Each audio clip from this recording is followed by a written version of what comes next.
सदस्य जयप्रकाश कुमार जी, इनसे अब यहाँ की स्थानीय मुद्दों और चुनावी मुद्दों पर चर्चा करेंगे। नमस्कार, स्वागत है आपका हमारे चैनल में। मैं जयप्रकाश, गरीब जनशक्ति पार्टी सदस्य जी, सबसे पहले हम बात करते हैं आज़ादी के इतने वर्षों के बाद भी और आई के लोग चचरी पुल पर चलने को तैयार है, क्या इसमें? आज़ादी के बाद से जब भी औड़ाई आते हैं, औड़ाई में ही हमारा गांव हुआ खौड़ा पौसौल, और पूरा देश लगभग परिवर्तित हो गया। और बिहार के औड़ाई को देख के ऐसा लगता है कि बिहार में औड़ाई है ही नहीं। आज भी वही स्थिति है। हम जब से जन्म लिए हैं यहाँ, तब से आज तक वही देख रहे हैं। क्या बिहार में परिवर्तन, क्या औड़ाई में परिवर्तन हो नहीं सकता था? आखिर क्या हुआ जो यहाँ परिवर्तन नहीं हुआ? यहाँ के नेता लोग सिर्फ जीतते हैं, लोगों के पास जाते हैं, उनसे वादा करते हैं, ढकोसला, वो अपना जीत गए, ढकोसला किए और जाके बैठ गए। आज यही रीजन है कि औड़ाई हमारा सबसे पीछे है।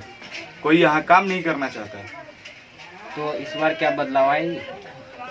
हम इस बार औड़ाई को ही नहीं, हम जिस अलायंस से हैं, यूडीए यूनाइटेड डेमोक्रेटिक अलायंस, हम दावा के साथ कहते हैं कि हम पूरे बिहार में परिवर्तन लाएंगे। सिर्फ औड़ाई में ही नहीं, पूरे बिहार को परिवर्तित करेंगे। अच्छा, वैसे तो चुनाव आयोग की गाइडलाइन जारी हो चुकी है कि चुनाव तय समय से ही होगा, लेकिन आपको क्या लगता है कोरोना और बाढ़ की दोहरी मार झेल रहा है बिहार, ऐसे में चुनाव सही होगा? देखिए, संवैधानिक तौर पे अगर हम चले तो अभी जो स्थिति हमारे देश में चल रहा है, इस समय बिहार में खास करके चुनाव नहीं होना चाहिए।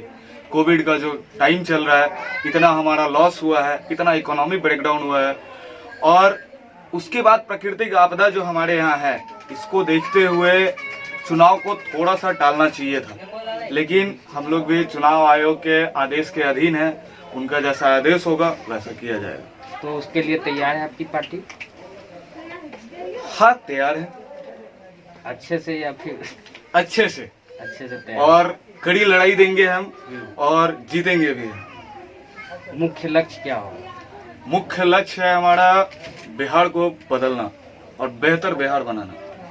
तो बिहार में बड़ी आबादी युवाओं की है और वो ज्यादातर युवा बेरोजगार है, तो आप उनके रोजगार के लिए क्या ऐसा अवसर प्रदान करेंगे? हमारे यहाँ बंद पड़े जो कारखाने हैं, उन कारखानों को सिर्फ खुला दिया जाए तो बहुत से बेरोजगार को रोजगार मिल जाएगा।